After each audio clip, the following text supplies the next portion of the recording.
What's going on, everybody? I'm Jay, the Reformed Puerto Rican dude. This is Providence Perspective. Thank you very much for joining me this evening. Unless it's not evening, I guess it could be daytime when you're watching this. but uh, wherever you are, whatever time it is, thank you very much for joining me, guys. I wanted to talk to you about something that always stirs up a bit of controversy. Probably not more than a bit of controversy, actually. Halloween. Okay. Halloween seems to be every October, October after October, year after year, a big battleground for Reformed people, Reformed Christians, and Christians in general. Christians just love to argue about Halloween. And, you get two very extreme sides, very passionate about whether Halloween is evil or we're allowed to do all things because, no day counts as anything. Romans 12, I think it is. Romans 12. um, so you got both sides and two very, very passionate sides accusing each other of being either legalistic or antinomian, blah blah blah. And I wanted to jump in here because, again, you always see it on social media. You see it on Christian groups, on Facebook, on Twitter, or X now, I should say. I guess on Instagram you can't really argue much, huh? Can't really do that there much. So yeah, it's mostly on Facebook and X and things like that, where you see this controversy happening. And so, yeah, like I said, I wanted to jump in here and put in my 2 cents. But guys, listen, I don't want to make just another video on Halloween. By the way, this is going to be more than just Halloween. We're going to be talking about Reformation Day, and we're going to talk about, well, what does one have to do with the other? So bear with me. We're going to get through all of that in just a minute here. But I don't want to make just another video bashing Halloween or just celebrating Halloween. Let's start with scripture. Okay, so I guess the question that we got to start with is Halloween permissible for Christians? Now listen, two things that I don't want to do. Number one, I don't want to go over the history of Halloween. I'm not here to debate where Halloween came from or it didn't come from. If you want to see the history of Halloween, Ryan Reeves, if you don't know who he is, he's an excellent um history professor of specifically of church history, I believe. But he's got a YouTube channel. It's called exactly by his name, Ryan Reeves, Ryan Reeves, Reeves.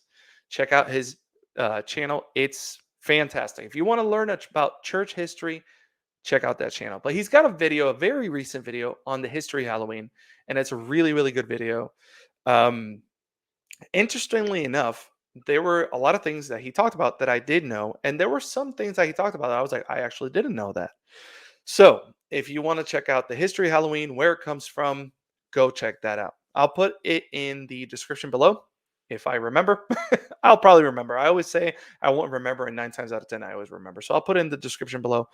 Go check that out there, guys. But like I said, excuse me, that's not my goal. So I don't want to talk about the history of Halloween. And then the other thing that I don't want to do is I don't want to make you think that I am going in a certain direction. Um, because what I want to start with is I want to start with scripture. And if you once we get into the scripture, what you might think, okay, I see where he's going with this. I know what he's going to say about Halloween. Please wait and listen to everything I have to say. Just listen to everything I have to say, okay?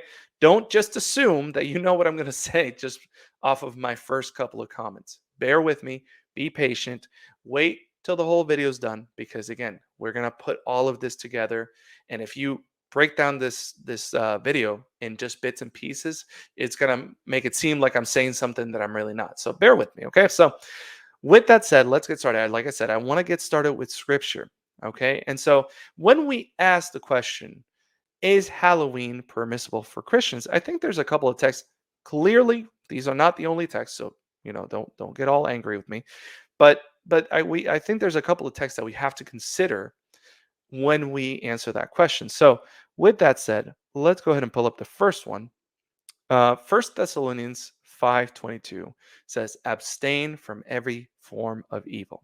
Abstain from every form of evil. Okay, so first thing I want to say, guys, is regardless of how you feel about Halloween, whether you love it, whether you hate it, on both sides of the argument, one thing cannot be denied.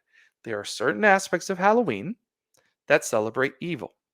Okay, now I wouldn't say that that's Halloween in and of itself, but what I'm saying is that people take aspects of Halloween as an opportunity to celebrate evil. So, for example, blood and gore, right? Murder and killing and those kinds of things sometimes are celebrated in Halloween. I remember one time I was trick or treating with my children, and I guess this was years ago. Okay, this was like probably like 4 or 5 years ago. Some of my convictions have changed since, and we'll talk about that in a second. But I was walking around trick or treating with my children, and for the most part, it was fine. Nothing too crazy, nothing too scary.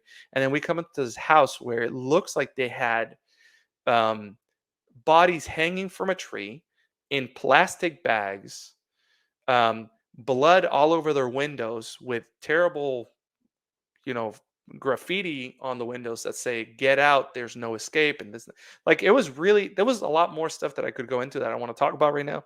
That was really graphic, and I'm like, bro, like my kids are like at that point, the oldest one is like 5, 4, something like that. You know what I mean? Like that really was not necessary. Um, and certainly as Christians ourselves, I don't think that we should be doing those kinds of things. We definitely should not be celebrating such an evil idea, right? Like murder and death and things like that. Like death is not part of God's design. God did not design this world with death in it. That's something that came through sin. And so when we celebrate those kinds of things, what we're doing is we are celebrating evil. Now, I don't think that everybody that does it because they want to celebrate those things. I think that they're doing it to some extent because like they like the scary aspect of it. But whether you're meaning to or not, there is a certain type of glorification of death and murder and those kinds of things when those things happen that I truly do believe that as Christians we should be abstaining from. Okay, so abstain from every form of evil. That includes those things that are celebrated during Halloween, sometimes by some people, that clearly should not be celebrated. Okay, so let's go to the next verse, and I'm going to copy it off my notes here. I'm also going to make this bigger so you guys can actually see it. So let's scroll up here. And let's take a look at it. Ephesians 5:11 says, "Take no part in the unfruitful works of darkness, but instead expose them." Again, it's kind of like the same idea, right? Like, let's not take part in evil doing or even the celebration of anything dark, right? And rather let's focus on things that are good and expose what is evil, what is wrong, what is dark, what comes from the enemy. um so certainly there are those aspects of Halloween that I think we really really have to be careful with, and we shouldn't be just not just kind of I don't want to say taking it for granted. What's the word? Just thinking like it doesn't matter. No, these things have an impact on the people around you. These things do kind of send a message to the people around you, even if you have a context of like, well, listen, I'm not celebrating anything evil. I'm not trying to glorify anything bad here. I'm not celebrating darkness. Well, I believe you. I'm just saying that sometimes you might be sending that message. So you have to be careful with that. Okay. Let's look at one more text here. Ephesians. We're going to stay right in Ephesians. This one is Ephesians 6:12. Let's go wrong way.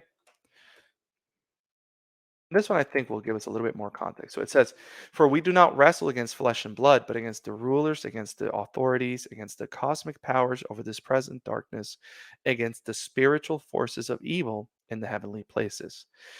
Guys, I do believe that when, well, let me put it to you this way.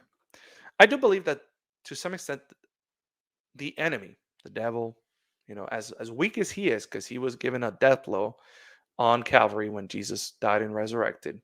He is not who he used to be. He is not the prince of this world. He used to be the prince of this world, and he's been dethroned. Okay.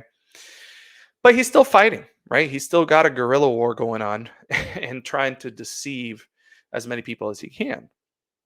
He is a wounded lion, but a roaring lion, as the Bible describes him.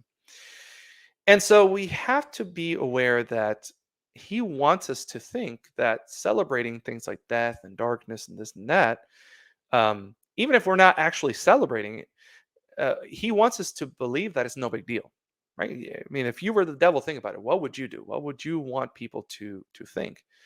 Well, you would want them to, as much as possible, even if you can get them to do it one day a year, to celebrate evil, to celebrate darkness. And so,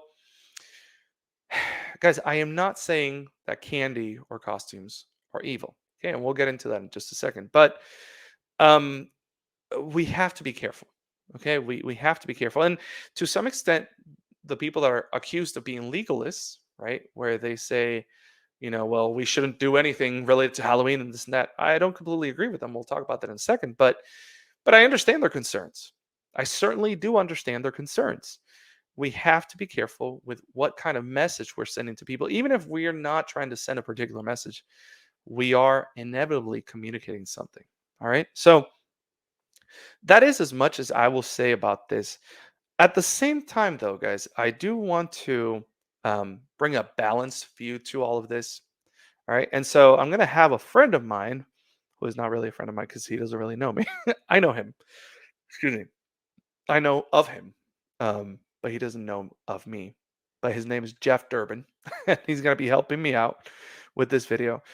So we're going to be watching a clip by Jeff Durbin. It's a pretty short clip. The whole video itself is only like 6.5 minutes. So I'm going to put it in the description below, guys. Um, if you guys want to watch the whole thing. We're not going to do that here. We're only going to watch about 30 seconds to a minute or so. But there's something really, really important that Jeff Durbin says here that I think we need to talk about. So let's go ahead and listen to it. Here we go. Yeah. The next thing I would say is we need to recognize what are closed hand issues. We've been talking about that a lot at church lately. Essential issues of the Christian faith that you give up everything to defend and believe and you don't move on. Sola Scriptura, the Trinity, justification through faith alone and Christ alone. But then there's other issues you're going to have an open hand with as a Christian. For example, the kid who dresses up like Buzz Lightyear to get Snickers bars and lollipops is not worshiping Satan. That's not his context. That's not his world. Right? He's a 4-year-old kid dressed like, Buzz or Buddy, and he's just trying to get some candy, right? It's got absolutely nothing to do with the devil. At least in the family that engages in like a trunk or treat or something like that. Yeah. Dressing like princesses or whatever the case may be. It's like this has nothing to do with Satan. And if there ever were some connection to demonic stuff with Halloween, the way that people are practicing it now in giving each other Snickers bars and Butterfingers has nothing to do with Satan whatsoever. Okay, so we're going to stop right there.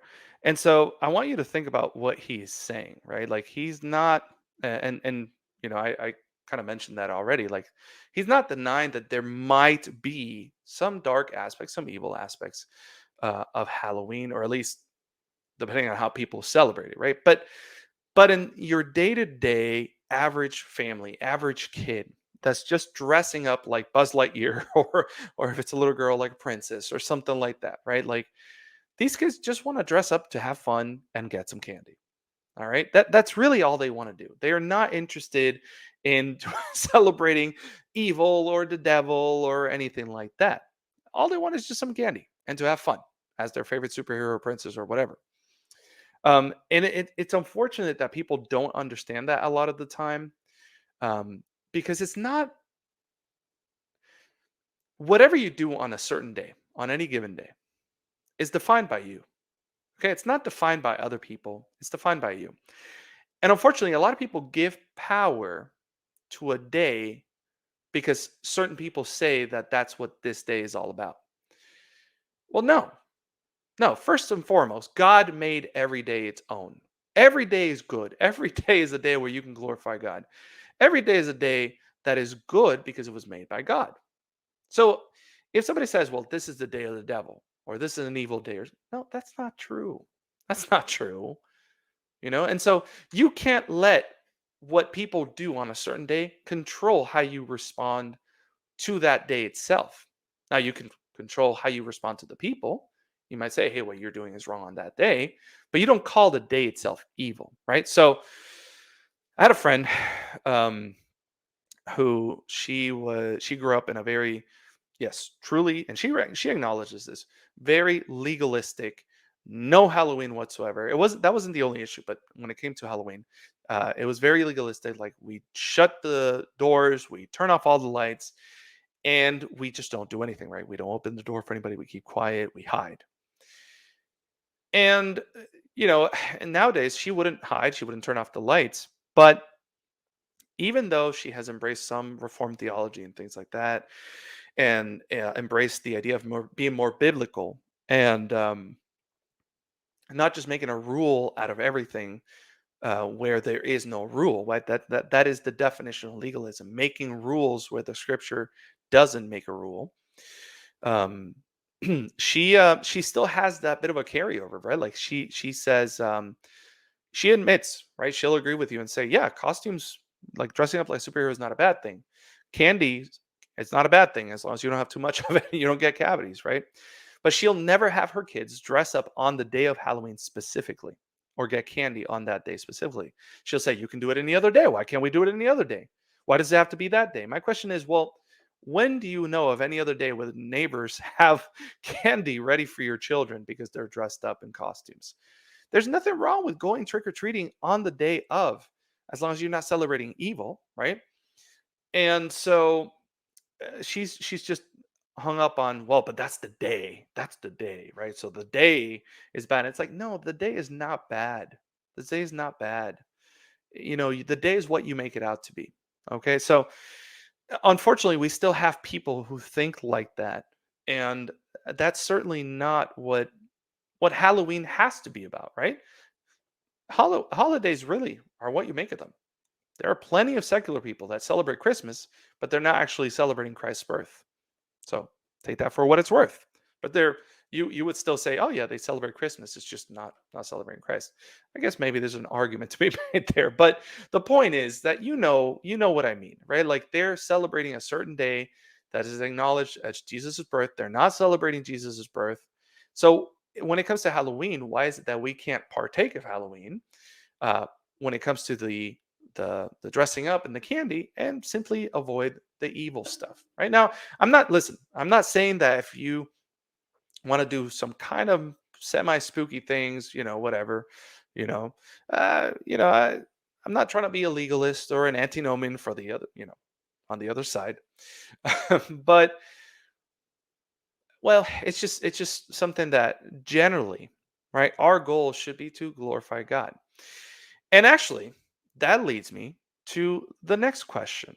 What does this have to do with Reformation Day? Okay, so if you're new to Reformed theology, if you're Reformed or Lutheran, or you kind of know about church history, right? You probably know what Reformation Day is. You know what happened. If you're a squishy, soft evangeli that's not really Reformed or Lutheran or Anglican or anything like that, um, you probably don't know what any of this is. So we're gonna help you out, okay? We're gonna help you out. So, so if you know anything about church history, you would know that Martin Luther was a an Augustinian monk, okay, who lived in the 16th century for the most part. And he started realizing that there were some issues, some serious issues with the Roman Catholic Church and its practices, right? Um, he started arguing against the issue of selling indulgences. If you don't know what indulgences is, to make it super simple, there's an oversimplification, but basically they're tickets to heaven. Okay. Um, I don't want to get caught up. It's not exactly that, but that's kind of what they are. I don't want to get caught up in that. The point is that the Roman Catholic Church was selling these indulgences, and that's not really biblical, right? Um, so Martin Luther, he writes these 95 theses, right? These 95 arguments, and he nails them to the church door in Wittenberg, Germany. Okay. Now, at the time, you got to keep in mind, like, he's not trying to start any kind of reformation. He's not trying to start anything. These nailing things to that door is these people's equivalent of social media, right? Instead of watching the news or instead of connecting with somebody on social media, what people did back then is to make announcements, make arguments, whatever, and put them on a door or some other place, right? If there was a town where like you had a place for special announcements, that kind of thing. So this was a tradition of that time to make arguments, to make announcements, that kind of thing. And so that's what Martin Luther was doing. The thing is that when people got a hold of his 95 theses, his 95 arguments against the sale of indulgences, people were amazed. People were like, wow, this is amazing. And at the time, it just so happened that technology had advanced enough for something called the printing press to be around, where you didn't have to hand copy what somebody wrote to make new copies of it. You could just, print it, like make copies really, really fast.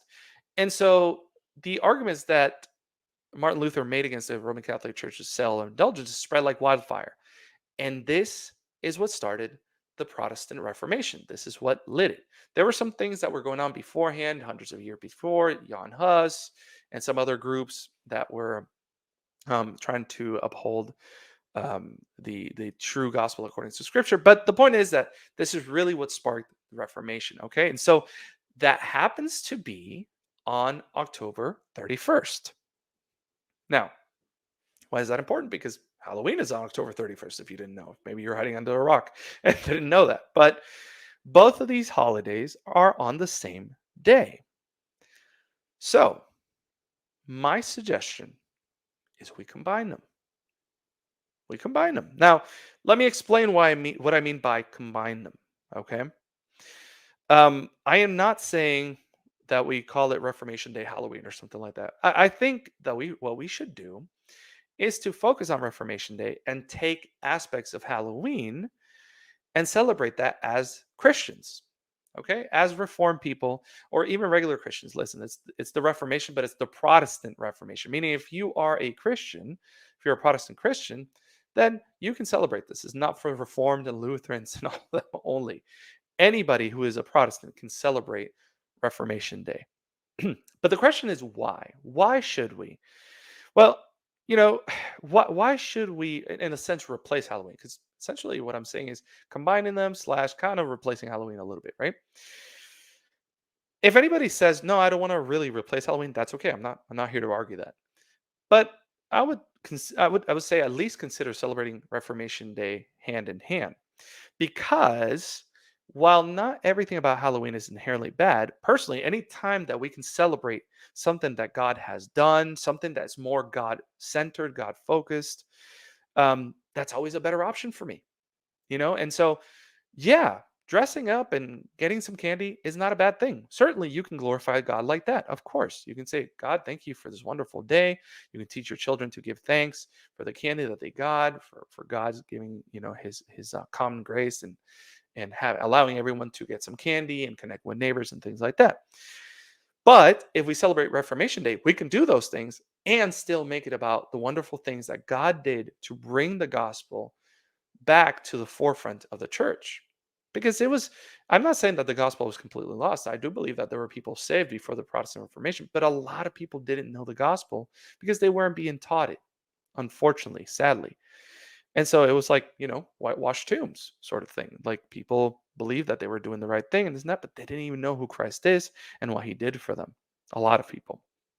So um, the question is, how do we combine these two holidays? Well, there's a couple of things that I would want to suggest. All right. Number one, you want to take, like I mentioned, the fun aspects of Halloween and add them to the Reformation Day celebrations. So, candy, costumes, connecting with neighbors, right? Talking to your neighbors that you never see normally. Those are wonderful things. So, let's bring those things into Reformation Day. So, one thing that you could do is pass out candy to kids that come knocking on your door. You don't have to turn off the lights, pass out candy. And guess what? Maybe you stick a gospel tract in their bag as well. Or maybe you talk about the gospel with their parents or something like that. Another thing that you could do is decorate less spooky and more of like 16th century, 1500s Germany, and more like fall time, right? So, I like the aesthetic of Halloween. I'm not gonna lie to you. I like the pumpkins. I like the spooky stuff because I've been into like spooky sort of movies, not blood and gore so much, but like in the past I've been more into like uh, um, Sinister, the movie Sinister, or like what's this the series of The Conjuring, right? Those kinds of things. Those are real creepy movies, by the way. I probably wouldn't watch them anymore. Maybe once in a while. I don't know. I don't know. I just feel uncomfortable with them. It feels like we're kind of talking about not celebrating evil and then like the occult and things like that. But the point is that I like the aesthetic of those things, right? Um, but guess what?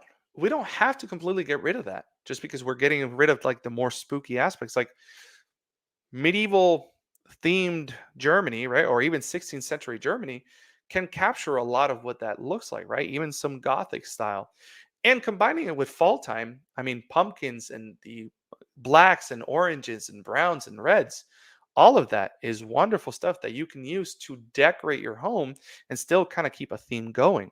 All right. So, those are some things that we could do. Now, in terms of uniquely Reformation Day traditions and events, there are some things that I would like you guys to consider. So, these are not exhaustive ideas, but this is just something for you guys to start thinking about. Listen, talk to your people at your church and say, hey, why don't we celebrate Reformation Day? And they say, Reformation Day, what's that? Now you can tell them what Reformation Day is all about.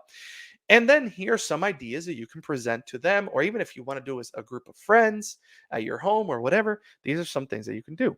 Number one, you could watch a movie like a documentary on Martin Luther. There's a great documentary called Luther.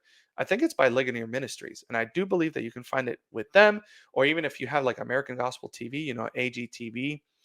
I believe they have it there. You can stream it there. Or, if your kids, if you have little kids and that's too boring for them because it's all historical and documentary, maybe Pilgrim's Progress. The 2019 version of Pilgrim's Progress, guys, it's a great cartoon. Never will replace the book. Don't get me wrong. The book is always better. Always books are better than movies. We know this. But the 2019 version of the Pilgrim's Progress cartoon is really good. It's something that you could do on Reformation Day with your kids and they would have fun. Maybe make some popcorn, that kind of thing. All right. One game that you could play is pin the 95 theses to the door. Okay. So it would be kind of like pin the tail on the donkey, but instead pinning the 95 arguments that Martin Luther wrote on the door on Wittenberg, right? You could have a fake door of Wittenberg. You could make like a little target where you can put the paper on it, right? And you just pin it and blindfold somebody, have them pin it and see who gets the closest, right? That kind of thing. So that's a fun game that you could do with your kids or young ones or whatever it might be. Another thing that you could do a bonfire and tell stories about notable Christians or saints. We don't have to be afraid of saying saints, by the way, guys. Saints is not something that the Roman Catholic Church has a monopoly on. Okay, we can say saints. Saints just means Christian, really. That's really what it means. So you could do a bonfire and tell stories about notable saints in church history, which would be fun. By the way, while you're doing the bonfire, maybe you can make some hot dogs or sausages, make some s'mores. If you guys don't know, by the way, part of the story of the Reformation is that there was something called the affair of the sausages, right? This was a situation where one of the early reformers, Zwingli, um, he knew that the Roman Catholics did this unbiblical tradition called Lent, where basically people were forced to fast for 40 days. And obviously, fasting is not unbiblical, but forcing people to fast for 40 days collectively as a church is unbiblical. Right? You can't force that on people. And so he decided to kind of troll the Catholics a little bit. He decided that he was going to do a giant barbecue. He started cooking sausages. That smell started coming into the churches, to the church where all these people were fasting at. And so he was basically just trolling the Catholics. It's a pretty funny story. So, during Reformation Day, one of the things that some people actually do even now is that they make hot dogs or they make sausages in honor of Zwingli's affair of the sausages. So I thought that was pretty funny, but that's something you could do.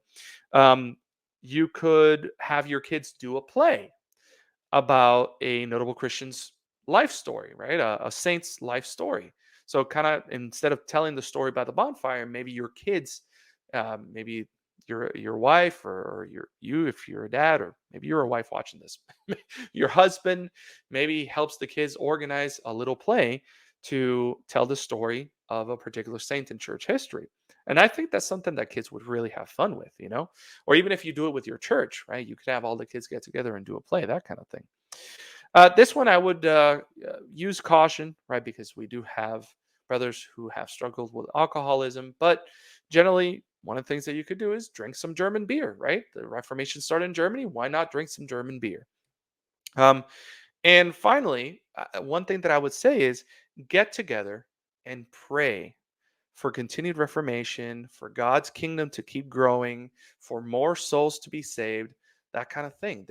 Absolutely, I think that would be one of the best traditions of Reformation Day if we could get that going as a church, is to make it a day of prayer for God's kingdom to keep growing, for people to be saved, for the church to reform back to scriptures. We know how lost so many churches are right now, how unscriptural so many of them are right now. And so whether it's the Roman Catholic Church or even what I would say not post-Protestant churches, because they're not even Protestant at this point, but post-Protestant churches, to reform back to what the scripture has to say. So, excuse me. Those are some ideas. That's not an exhaustive list, guys. We could add a lot more, but I would love for this to become a regular thing on October 31st, where yeah, okay, we can celebrate Halloween in a sense. We can call it Halloween if we want, but we really make the focus more on Reformation Day and what God did for his people to bring the gospel back into the forefront, back into the limelight, so that many, many more might be saved. I think that's a wonderful thing that we could do during that time. So, maybe you guys agree, maybe you don't. Let me know what you think in the comments. I want to know what you guys think. If you like the video, give it a like. The more likes that I get, the more it reaches people. And hopefully, this is definitely one of those things that I hope it reaches people, because this idea of doing Reformation Day, I want more Christians to know about it. Not just Reform, not just the people that are more connected to church history, right? Lutherans, Reform tend to know more about church history than some of the other evangelicals. Anglicans too. Anglicans too. I'll give them that. But you get what I'm saying. Like I want this to reach people. So, like I said, guys, let me know what you think. Thank you guys for watching. Until next time, God bless. Take care.